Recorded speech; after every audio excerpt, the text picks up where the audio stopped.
সালাম সালাম হাজার সালাম দিলাম এই নজরানা এই অনুষ্ঠানে এসেছে যারা গজলের দিওয়ানা অনুষ্ঠানে এসেছে যারা গজলের দিওয়ানা সালাম সালাম হাজার সালাম সালাম সালাম হাজার সালাম দিলাম এই নজরানা এই অনুষ্ঠানে এসেছে যারা গজলের দিওয়ানা অনুষ্ঠানে এসেছে যারা গজলের দিওয়ানা হয় না এদের তুলনা এদের জোড়া মেলে না হয় না এদের তুলনা এদের জোড়া মেলে না।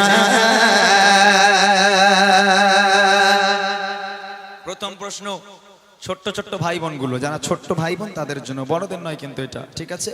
এই বাচ্চাদের প্রশ্ন, একটা গজলের বই যে পাবে ওখান থেকে বললে কিন্তু উপহার দেব না, হাত উঁচু করতে হবে, ওই ভাই মাইক নিয়ে যাবে, মাইকে উত্তর দিতে হবে। রেডি আছো সবাই? এই ছেলে মেয়েরা রেডি তো? ইনশাআল্লাহ। ভালো করে শোনো, কি প্রশ্ন তোমাদের জন্য?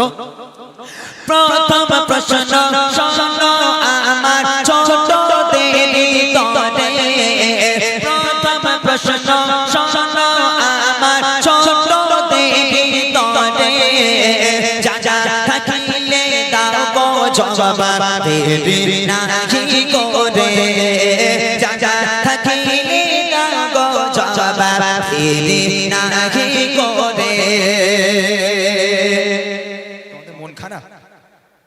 এরা মনে মনে করছে কি প্রশ্ন যে করবো কোন তার ঠিক নেই। কইছে আমি বলবো না যে তেঙ্গে তেঙ্গে ওর নাম কি, আমি বলবো না যে মোটর সাইকেলে ভুম ভুম ওই বউটার বাড়ি কোথায়, তা মোটা ভাইটা বলছিল না কজন ছিল জানি না আমার মা গো, ওই বউটার বাড়ি কোথায়। আমি এসব প্রশ্ন করবো না। প্রশ্নটা কি শোনো, বলো তবে নবী আমার জন্ম নিল কোথায়, বলো তবে নবী আমার জন্ম নিল কোথায়, আর কত বছর বয়সে তিনি দুনিয়া ছেড়ে যায়, কত বছর বয়সে তিনি দুনিয়া ছেড়ে যায়।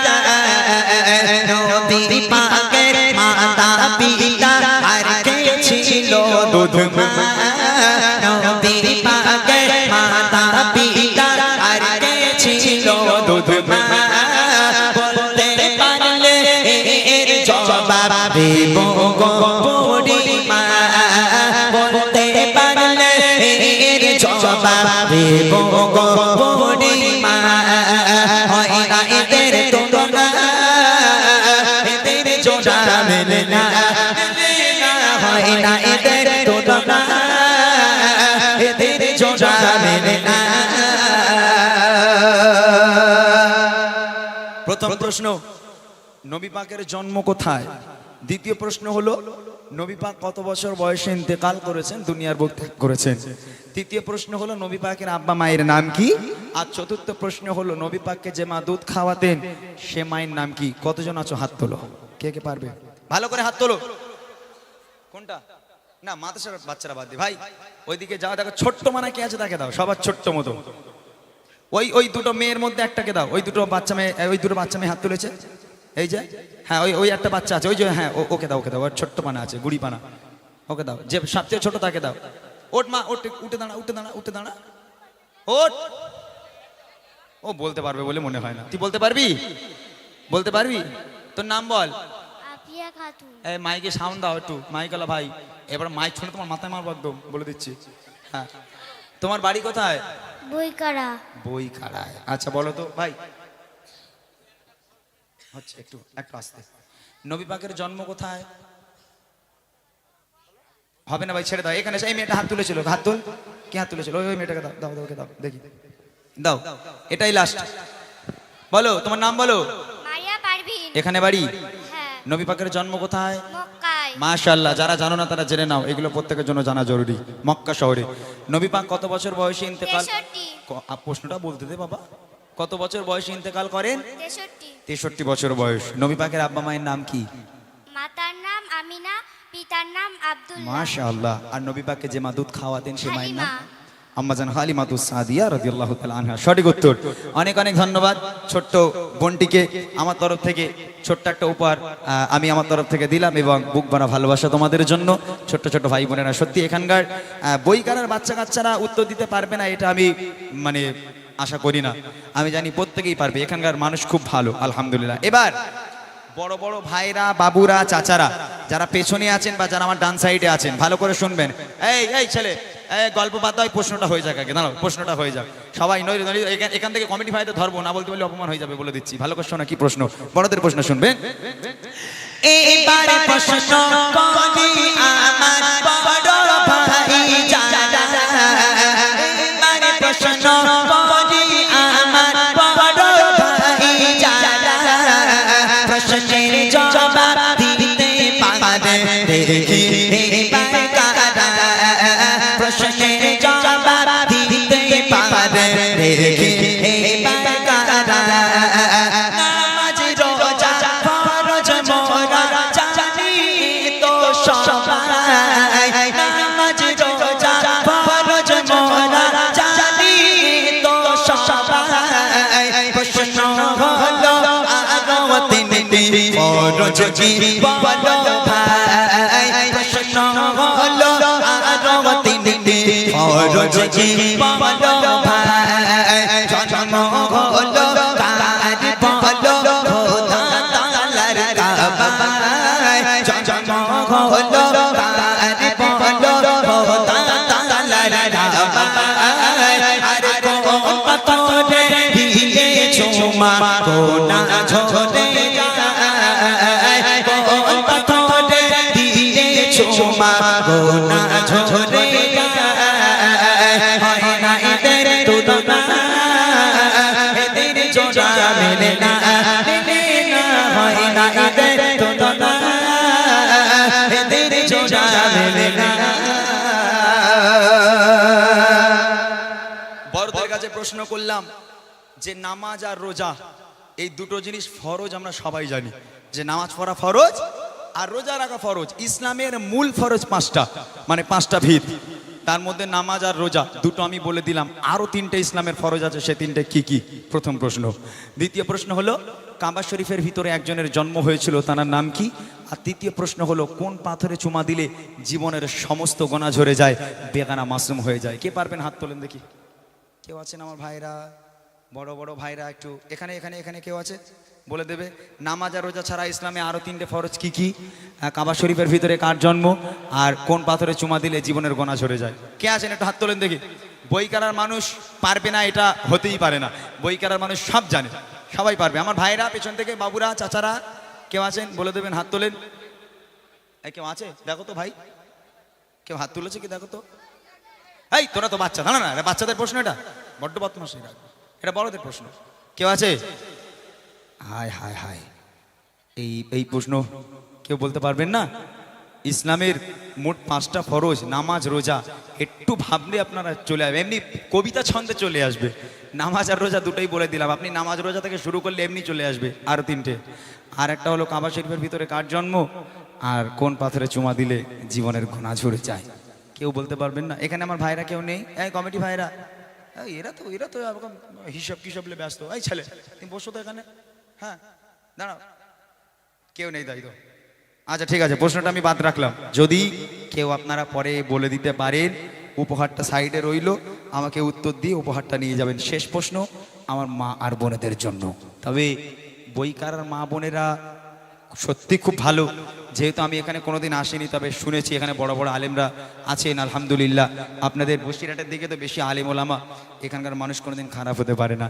তবে আমার ভাইরা আমাকে বলেছে, ইমরান ভাই আমার গ্রামের মেয়েরা এত ভালো। বলে মেয়েদের মধ্যে কি হয়েছে কি জানি, টিভি টেলিভিশন তো আর মোটে ছোঁয় না। বলে নামাজের পাটি ফেললে আর উঠতে চায় না। আবার বলে স্বামীর পা ধুয়ে নাকি প্রত্যেকদিন পানি খাচ্ছে। সব কি হয়েছে মেয়েদের কি জানি। আরে মাশাআল্লাহ খুব ভালো। এটা খালি বই কারাতেই হয়, আমাদের রাজারহাটের দিকে হয় না। আমাদের রাজারহাটের দিকে স্বামীর সব ওলাউটো বলে ডাকে। তবে এখানকার মায়েরা খুব ভালো। আমার মায়েরা তারা উত্তর দিতে পারে কিনা ভালো করে শুনবেন। কি প্রশ্ন আপনাদের জন্য, উত্তর দেবেন, উপহারটা নিয়ে যাবেন। দেখি কবি লিখছে, মা বোনেরা দাও জবাব প্রশ্ন এবার করি, মা বোনেরা দাও জবাব প্রশ্ন এবার করি। নবী কয়জন স্ত্রী নবী পাকের কয়জন মেয়ে আর কয়জন স্ত্রী সব চাইতে বাসেন ভালো নবী বিবিকে মিটেছে তো হাজার কষ্ট দেখলে নবী কাকে মিটেছে তো হাজার কষ্ট দেখলে নবী কাকে কোন নারীকে আর সহতে সালাম দেয় রব্বানা কোন নারীকে আর সহতে সালাম দেয় রব্বানা বলতে পারলে এর জবাব দেব গো বুড়িমা বলতে পারলে এর জবাব দেব গো বুড়িমা হয় না এদের তুলনা এদের জোড়া মেলে না হয় না এদের তুলনা এদের জোড়া মেলে না। মা বোনেদের জন্য প্রশ্ন। প্রথম প্রশ্ন হলো নবী পাকের কয়জন মেয়ে ছিলেন এবং কয়জন স্ত্রী ছিলেন? দ্বিতীয় প্রশ্ন হলো রাসূলুল্লাহ সাল্লাল্লাহু আলাইহি ওয়াসাল্লাম সবচেয়ে বেশি ভালোবাসতেন কোন স্ত্রীকে? আর তৃতীয় প্রশ্ন হলো আল্লাহ পাক আল্লাহ তাআলা আরশে আজিম থেকে আল্লাহ নিজেই ভালোবেসে দুনিয়ার বুকের একটা নারীকে সালাম পাঠিয়েছিল, সে নারীর নাম কি? যাও মাইক নিয়ে যাও, দেখো কার হাত তুলেছে, যাও যারা হাত তুলেছে দাও, চলে যাও। ই আল্লাহ, আমি জানতাম এখানকার এটা কিন্তু বাচ্চাদের প্রশ্ন নয়, বাচ্চাদের দিও না জানো, এটা কিন্তু মা বোনেদের জন্য। মাইকে তুমি বলে দাও, ওনাদের কাছে থেকে শুনে আমি প্রশ্ন করছি, ওনারা যেটা বলবে তুমি মাইকে বলে দাও। হাত তুলে যিনি হাত তুলেছেন তার কাছে আমার প্রশ্ন, রাসূলুল্লাহ সাল্লাল্লাহু আলাইহি ওয়াসাল্লাম তানার কয়জন মেয়ে ছিলেন এবং কয়জন স্ত্রী ছিলেন? নবী সাল্লাল্লাহু আলাইহি সাল্লামের 4 জন মেয়ে ছিলেন এবং 11 জন স্ত্রী ছিলেন। সঠিক উত্তর, 4 জন মেয়ে এবং 11 জন স্ত্রী ছিলেন। রাসূলুল্লাহ সাল্লাল্লাহু আলাইহি ওয়াসাল্লাম 11 জন স্ত্রীর মধ্যে সবচেয়ে বেশি ভালোবাসতেন কোন স্ত্রীকে? আমার জান আয়েশা রাদিয়াল্লাহু তাআলা আনহা। রং অ্যানসার, হয়নি। পরের জন নেক্সট পরের জন। এইদিকে এসো, হ্যাঁ এইদিকে এসো। খাদিজাতুল কুবরা। মাশাআল্লাহ, আম্মাজান খাদিজাতুল কুবরা রাদিয়াল্লাহু তাআলা আনহা। শেষ প্রশ্ন হলো আল্লাহ পাক আল্লাহ তাআলা আরশে আজিম থেকে আল্লাহ নিজেই ভালোবেসে দুনিয়ার বুকের একটা নারীকে সালাম পাঠিয়েছিল, সে নারীর নাম কি? খাদিজাতুল কুবরা। সঠিক উত্তর আম্মাজান খাদিজাতুল কুবরা রাদিয়াল্লাহু তাআলা আনহা। অনেক ধন্যবাদ এই গ্রামের মানুষকে, অনেক ধন্যবাদ জানাই আমার কমিটি ভাইদেরকে যারা এত সুন্দর একটা মেহফিলকে সাজিয়েছে। সত্যি এরকম মেহফিল পাওয়া যায় না, এত সুন্দর এই রাত 11টা বাজে এখনো জমজম করছে মানুষ, এরকম মেহফিল পাওয়া যায় না। অনেক ধন্যবাদ। না উপহারটা দিয়ে এসো ভাই। অনেক ধন্যবাদ জানাই এই গ্রামের মানুষকে। চলেন এবার আমি আপনাদের সম্মুখে কিছু মূল গজল পরিবেশন করব। কেন ভাই, দুজন আছে? আচ্ছা, মোটা ভাই কি করবে? আর আরেকটা দাও আরেকটা দাও। ঠিক আছে।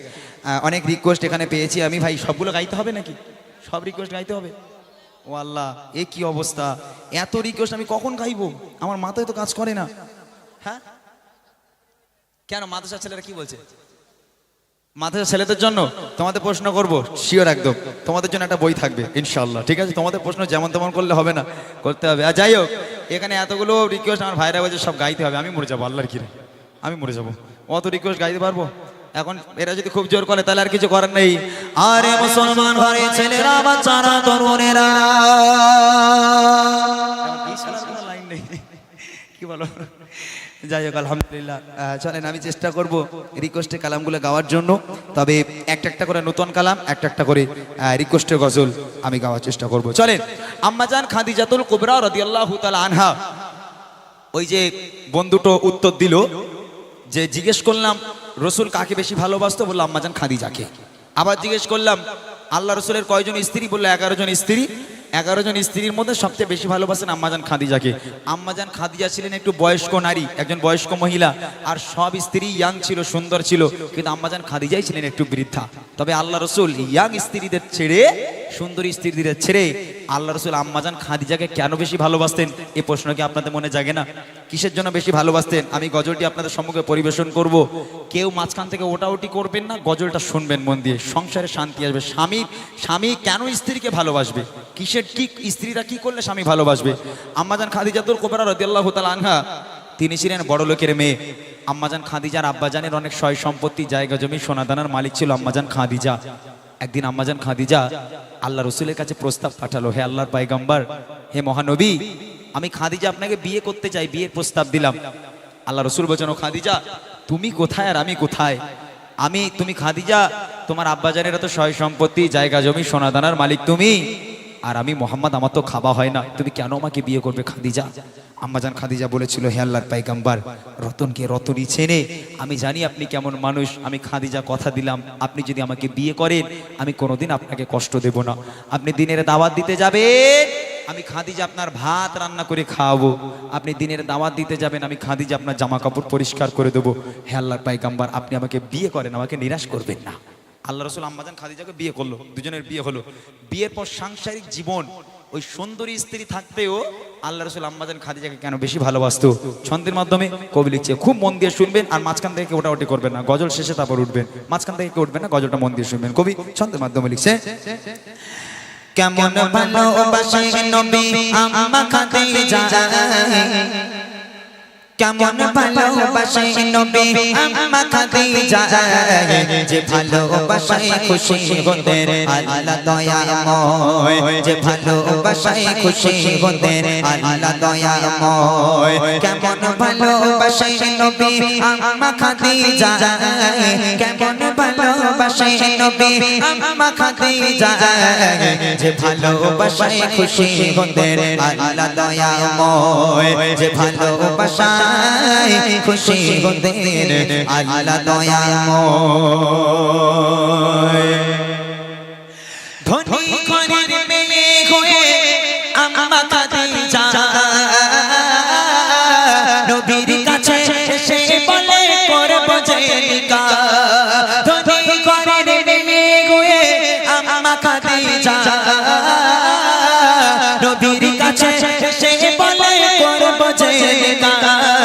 নবী বলে, ও খাদিজা কেন চাও আমায়, নবী বলে, ও খাদিজা কেন চাও আমায়, রতনকে রতন চেনে অন্য কেহ নয়, ও রতনকে রতন চেনে অন্য কেহ নয়। কেমন ভালোবাসে নবী আম্মা খাদিজা, কেমন ভালোবাসে নবী আম্মা খাদিজা, যে ভালোবাসায় খুশি হতেন আল্লাহ দয়াময়, যে ভালোবাসায় খুশি হতেন আল্লাহ দয়াময়।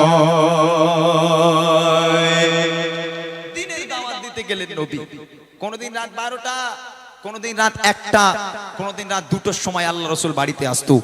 রাত বেরাত আল্লাহ রসুল বাড়িতে আসতো। একটা দিনের জন্য দয়ার নবী বাড়িতে এসে দরওয়াজার সামনে দাঁড়িয়ে দুবার দরওয়াজায় টোকা মারার প্রয়োজন পড়েনি। রসুল রাত 12টায় বাড়ি আসুক, 1টায় আসুক আর 2টোয় আসুক, দরওয়াজার সামনে দাঁড়িয়ে শুধু একবার দরওয়াজায় টোকা মারতো, সঙ্গে সঙ্গে দরজা খুলে যেত। আম্মাজান খাদিজার সামনে দাঁড়িয়ে আল্লাহ রসুল বলছেন, ও খাদিজা তুমি কি সারা রাত ঘুমাও না? বলছে কেন? বলে একবার টোকা মারতে দাও না, দরজা খুলে দাও। কেমন করে পারো, তুমি কি ঘুমাও না? আম্মাজান খাদিজা বলেছিল, হে আমার স্বামী, আপনি যখন বাইরে থাকেন আমি খাদিজা ঘুমোতে পারি না, বড় টেনশন হয়, বড় ভয় হয়, না জানি কাফেরেরা আপনার উপর কোনো আক্রমণ করলো কিনা, আপনার কোনো ক্ষতি করে দিল কিনা, এই চিন্তায় আমি খাদিজা সারা রাত ঘুমোতে পারি না। আপনার পথে দরওয়াজার গোড়ায় বসে বসে আপনার অপেক্ষা করি, আপনি কখন বাড়িতে আসবেন। আচ্ছা আমার মায়েরা পারবে, যারা শুনছেন গজল, এই ছেলেগুলো যদি রাত 12টার সময় কাজ থেকে বাড়ি যায়, আল্লাহ রসুল একবার টোকা মারতো, দরজা খুলে যেত, আমার ঘরের মেয়েরা কি পারবে যে ছেলে একবার বাড়ি গিয়ে খালি এরকম একবার টোকা মারবে, ফাতিমা বলে ডাকবে, দরজা খুলে দেবে? ও হবে না। হ্যাঁ, আল্লাহ রসুল একবার টোকা মারতো দরজা খুলে যেত, আর আমার ঘরের ভাইরা দরওয়াজার টোকা মারা দূরের কথা, কিল মেরে, ঘুষি মেরে, লাথি মেরে দরজা ভেঙে গেল, মাঝখান থেকে ফেটে গেল। আমার মায়েদের ঘুম ভাঙে না, সব জান্নাত থেকে ঘুরে বেড়াচ্ছে। অতি আবার সকালে উঠে পাশের বাড়ি বুবুর সঙ্গে গল্প দেবে ওখানে, ও আমার স্বামী, আমার সোনার চাঁদ, কি ভালোবাসি জানিস আমারে, বাপরে বাপ কি ভালোবাসা। আম্মাজান খাদিজা স্বামীকে কেমন সেবা করতো, কেমন ভালোবাসতো, কবি লিখছে দেখেন। দিনের দাওয়াত দিতে নবী যায় কোথায় ধারে, অপেক্ষাতে বসে থাকে বিবি নিজের ঘরে। দিনের দাওয়াত দিতে নবী যায় কোথায় ধারে, অপেক্ষাতে বসে থাকে বিবি নিজের ঘরে। দরজা টোকা দেবার সাথে দরজা খুলে যায়, দরজা টোকা দেবার সাথে দরজা খুলে যায়।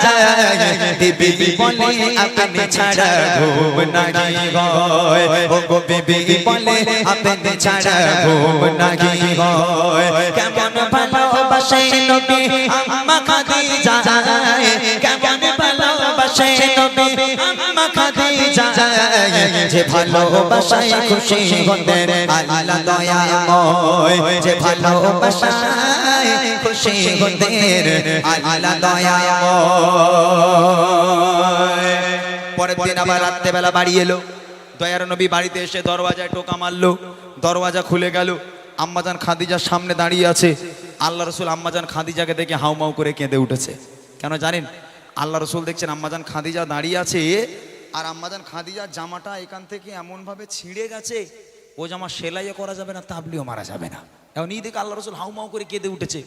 আম্মাজান খাদিজা কাঁদতে কাঁদতে আল্লাহ রসুলকে জড়িয়ে ধরলো, হে আমার স্বামী, আপনি কাঁদছেন কেন? আমার দ্বারা কি কোনো বেয়াদবি হলো? আপনি কষ্ট পেলেন? কাঁদছেন কেন? আল্লাহ রসুল বলছেন, ও খাদিজা, তুমি কোন ঘরের মেয়ে খাদিজা? তোমার আব্বাজানের এত সয় সম্পত্তি, জায়গা জমি, সোনাদানার মালিক তুমি, সব সোনাদানা গুনে এনে আমি নবী আমার রাস্তায় কোরবানি করে দিলে খাদিজা। আজকে তোমার অবস্থা দেখো, তোমার জামাটা এমনভাবে ছিঁড়ে গেছে, আমি তোমার স্বামী হয়ে ও জামা সেলাইও করে দিতে পারবো না। ও খাদিজা, আমি তোমাকে ভালো রাখতে পারলাম না। আম্মাজান খাদিজা সেদিন বলেছিল, হে আমার স্বামী, আমি কোনোদিন আপনার কাছে কষ্ট পাইনি, আলহামদুলিল্লাহ খুব ভালো আছি, তবে জীবনে কিচ্ছু তো চাইনি, তিনটে জিনিস চাইবো, দেবেন? আল্লাহ রসুল বলছেন, খাদিজা কি চাই বলো, কি চাও তুমি আমার কাছে বলো। আম্মাজান খাদিজা বলেছিল, আমার প্রথম নম্বর আবদার, আমি খাদিজা যেদিন ইন্তেকাল হয়ে যাব, যেদিন মারা যাব, ওই দোকান থেকে কাফন কিনে পরালে হবে না, তাহলে আপনার এই জুব্বা, আপনার এই পিরান আমাকে কাফন করে দিতে হবে। দ্বিতীয় নম্বর আবদার, আমি খাদিজা যখন আমাকে কবরে শোয়ানো হবে, কবরে শোয়ানোর আগে আপনি নিজে কবরে নামবেন, কবরের চারপাশটা একবার হাঁটবেন, কেননা আমি খাদিজা কবরের আযাবের ভয় পাই। কবর যদি আমাকে আযাব দেয়, আপনার পায়ের ছাপ থাকলে কবর আমাকে আর আযাব দেবে না। আর 3 নম্বর আবদার, মুনকার নেকির ফারিস্তারা যতক্ষণ আমার সওয়ালের জবাব না করবে, আমার কবরের ধারে বসে থাকতে হবে, বাড়ি যেতে পারবেন না। এই 3টে আবদার রাখবেন। আল্লাহ রসুল বলল, খাদিজা, তোমার 3টে আবদার আমি কবুল করলাম, 3টে আবদার আমি মেনে নিলাম, পূরণ করব। আল্লাহ রসুল পূরণ করবে। আচ্ছা, আমার মায়েরা যারা এখানে বসে আছে, আচ্ছা আপনারা বলেন তো, জীবনে কোনো মা কোনো স্বামীর কাছে এরকম বলেছে, আমি মরে গেলে জুম্মার নামাজ পড়ে একটু জিয়ারাত করো, আমার একটু নাজাতের জন্য একটু আলেমুল আমাদের দাওয়াত করে খাইও, একটু মাদ্রাসার ছেলেদের দাওয়াত করো, একটু ফকির মিসকিনদের দান ধ্যান করো? আমার মায়েরা বলেছে ওই সব না, আমার মায়েদের ইচ্ছা ওলা উঠে 1 বছর হয়ে গেলো একটু দীঘায় লেগালে না, হ্যাঁ একটু 1 বছর বিয়ে হলো একটু ঘুরতে লেগালে না, এইরকম আমার মায়েদের আবদার। কিন্তু আম্মাজান খাদিজা কি আবদার করেছিল স্বামীর কাছে, কবি ছন্দের মাধ্যমে লিখছে, শুনুন। বিবি বলে, ও গো স্বামী, মরণের পরে কবর শোয়াবে আমায় ঝুঁকা কাফন করে, কবরের চারিপাশে ঘুরবে ঘেটে ঘেটে, কবর জানো নাহি পারে আমায় পিষে দিতে, থাকবে বসে ফারিস্তাদের সওয়ালের সময়, থাকবে বসে ফারিস্তাদের সওয়ালের সময়, কবরের কঠিন আযাব বড়ই ভয় হয়, ও গো কবরের কঠিন আযাব বড়ই ভয় হয়। কেমন ভালোবাসে নবী আম্মা খাদিজা, কেমন ভালোবাসে নবী আম্মা খাদিজা, যে ভালোবাসায় খুশি হতেন আল্লাহ দয়াময়, যে ভালোবাসায় খুশি হতেন আল্লাহ দয়াময়। ইন্তেকাল হয়ে গেল, আম্মাজান খাদিজা মারা গেল। প্রথম নম্বর আবদার এই জুব্বা দিয়ে কাফন পরাতে হবে। আল্লাহ রসুলের জুব্বা দিয়ে খাদিজাকে কাফন পরানো হলো। দ্বিতীয় নম্বর আবদার করেছিল আল্লাহ রসুলকে কবরে নামতে হবে। আল্লাহ রসুল কবরে নামলো, কবরের চারপাশটা একবার হাঁটলো, হাঁটার পর এবার আম্মাজান খাদিজাকে কবরে শোয়ানো হলো। কবরে শোয়ানোর পর এই মুখটাকে কেবলার দিকে রাখতে হয়, পশ্চিম দিকে রাখতে হয়। তো আম্মাজান খাদিজাকে কবরের মধ্যে আম্মাজান খাদিজার মুখটাকে নিয়ে যতবার কেবলার দিকে ঘোরানো হয়, পশ্চিম দিকে ঘোরানো হয়, আম্মাজান খাদিজার মুখটা ঘুরে অটোমেটিক আকাশের দিকে হয়ে যায়। আবার একবার চেষ্টা করা হলো, আবার একবার কবরের মধ্যে আম্মাজান খাদিজার মুখটাকে নিয়ে কেবলার দিকে ঘোরানোর চেষ্টা করা হলো, আবার এমনি এমনি ঘুরে আকাশের দিকে হয়ে যায়। সাহাবারাও পেরেশান, আল্লাহ রসুলও পেরেশান, মুখ কেন কেবলার দিকে ঘোরে না? আবার একবার চেষ্টা করা হলো, আবার যেই ঘোরালো কেবলার দিকে আবার ঘুরে আসমানের দিকে হয়ে যায়। এবার আল্লাহ রসুল খুব চিন্তায় পড়ে গেল, টেনশনে পড়ে গেল। ওই সময় আল্লাহ পাক আল্লাহ তাআলা আরশে আজিম থেকে খবর পাঠালো, আমার বন্ধু আপনি চিন্তা করবেন না, আমি আল্লাহ চাই না খাদিজার মুখটা কেবলার দিকে থাক, কেননা খাদিজা দিন ইসলামের জন্য, কোরআনের জন্য, আমি আল্লাহ আমার জন্য এত কষ্ট করেছে, এত রক্ত ঝরিয়েছে, নিজেকে এত কুরবানি করেছে, আমি আল্লাহ খাদিজার উপর এত খুশি হয়ে গেলাম, আমি আল্লাহ চাই না খাদিজার মুখটা কেবলার দিকে থাক, আমি আল্লাহ চাই খাদিজার মুখটা সরাসরি আসমানের দিকে হয়ে থাক, যাতে করে আমি আল্লাহ আরশে মুআল্লায় বসে বসে খাদিজাকে কবরের মধ্যে থেকে আমি আল্লাহ একদম সরাসরি আরশে মুআল্লা থেকে যেন দেখতে পাই। একবার জোরে বলুন না সুবহানাল্লাহ। কি ভালোবাসে আল্লাহ পাক। বলছো রে দুনিয়ার সব মেয়েদের মুখটা কেবলার দিকে ঘোরা, শুধু খাদিজার মুখটা কেবলার দিকে ঘোরাস না। আমি আল্লাহ খাদিজাকে বড্ড বেশি ভালোবাসি, খাদিজার মুখটা আকাশের দিকেই থাক রে, আমি আল্লাহ আরশে মুআল্লায় বসে বসে আমি আমার খাদিজাকে সবসময় দেখতে থাকবো, আমি আল্লাহ খাদিজাকে এতই ভালোবাসি। আমার মায়েরা আম্মাজান খাদিজাকে মডেল তৈরি করুন।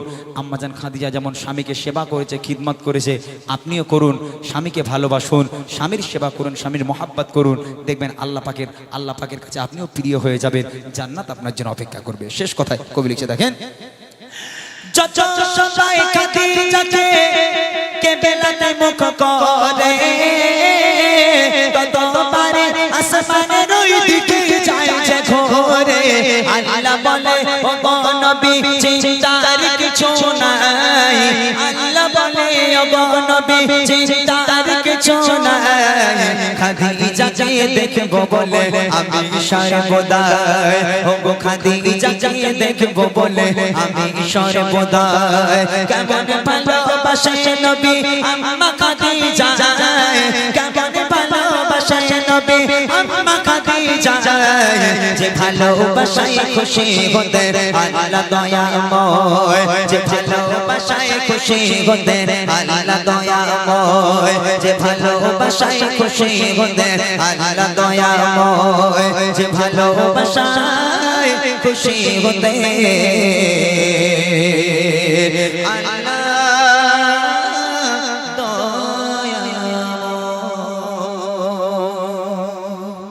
আমাদের জন্য এই বাবরি মসজিদটা একটু দিয়ে দেই, তারপর ইনশাআল্লাহ আমি রিকোয়েস্টে কালামে চলে যাব। বাবরি মসজিদ দেখেন, আমাদের যে মূল বাবরি মসজিদ সেটা তো শহীদ করে দেওয়া হয়েছে, শহীদ করে দিয়েছে। তবে আমি গজলের মাধ্যমে তুলে ধরেছি যে বাবরি মসজিদ তোমরা শহীদ করতে পারো, তবে মুমিনের অন্তর থেকে ভালোবাসা, এই আশা, এগুলো তোমরা কেমন করে শহীদ করবে, এটা কোনোদিন শহীদ হতে পারে না। তুমি বাবরি মসজিদকে শহীদ করেছো, তবে বাবরি মসজিদ আমাদের হৃদয় সারা জীবন তিনি সেই মসজিদ আবাদ থাকবে আমাদের হৃদয়ের মধ্যে। সে সম্পর্কে কবি লিখছে, এবং বিশেষ করে হুমায়ুন কবির সাহেব তিনিও একটা বাবরি মসজিদ তিনি তৈরি করছেন, আমরা সকলে সোশ্যাল মিডিয়াতে আমরা দেখতে পাচ্ছি। সে বিষয় নিয়ে ছোট্ট করে কিছু কথা গজলের মাধ্যমে তুলে ধরেছি, মন দিয়ে শুনবেন। বাবরি মসজিদ নির্মাণ হবে, বাবরি মসজিদ নির্মাণ হবে, মুর্শিদাবাদের বুকেতে দলে দলে আজ যাচ্ছে মানুষ খোদার ঘরকে দেখতে। বাবরি মসজিদ নির্মাণ হবে, বাবরি মসজিদ নির্মাণ হবে, মুর্শিদাবাদের বুকেতে দলে দলে আজ যাচ্ছে মানুষ খোদার ঘরকে দেখতে। দলে দলে আজ যাচ্ছে মানুষ খোদার ঘরকে দেখতে। বাবরি মসজিদ অযোধ্যাতে খোদা তাআলার ঘর করে দিয়েছো শহীদ। তাকিয়ে দেখো মুর্শিদাবাদের হলো আবার বাবরি মসজিদ অযোধ্যাতে খোদা তাআলার ঘর করে দিয়েছো শহীদ তাকিয়ে দেখো মুর্শিদাবাদে হলো আবার বাবরি মসজিদ হুমায়ুন কবির গড়িল নজির হুমায়ুন কবির গড়িল নজির ছড়িয়ে গেল দিকে দিকে দলে দলে আজ যাচ্ছে মানুষ খোদার ঘরকে দেখতে দলে দলে আজ যাচ্ছে মানুষ খোদার ঘরকে দেখতে বাবরি মসজিদ নির্মাণ হবে বাবরি মসজিদ নির্মাণ হবে মুর্শিদাবাদের বুকেতে দলে দলে আজ যাচ্ছে মানুষ খোদার ঘরকে দেখতে দলে দলে আজ যাচ্ছে মানুষ খোদার ঘরকে দেখতে বাবরি মসজিদ ভাঙতে পারে ভাঙবে না মানুষের আশা বাবরি মসজিদ ভাঙতে পারে ভাঙবে না মানুষের আশা নয়ার পথে ফিরে আসবে আলো জাগাতে আবার ভালোবাসা বাবরি মসজিদ ভাঙতে পারে ভাঙবে না মানুষের আশা নয়ার পথে আসবে আলো জাগাতে আবার ভালোবাসা যে প্রেম আছে প্রতিটি বুকে যে প্রেম আছে প্রতিটি বুকে মুছতে পারে আর বলকে তলে তলে আজ যাচ্ছে মানুষ খোদার ঘরকে দেখতে তলে তলে আজ যাচ্ছে মানুষ খোদার ঘরকে দেখতে বাবরি মসজিদ নির্মাণ হবে বাবরি মসজিদ নির্মাণ হবে মুর্শিদাবাদের বুকেতে দলে দলে আজ যাচ্ছে মানুষ খোদার ঘরকে দেখতে দলে দলে আজ যাচ্ছে মানুষ খোদার ঘরকে দেখতে শেষ কথা যে মসজিদের ইট ছিল শত বরকতের ছোঁয়া যে মসজিদের ইট ছিল শত বরকতের ছোঁয়া সময় তাকে পারেনি থামাতে থামাতে পারেনি কারোর দোয়া যে মসজিদের ইট ছিল শত বরকতের ছোঁয়া সময় তাকে পারেনি থামাতে থামাতে পারেনি কারোর দোয়া উঠবে জেগে আবার সেই নাম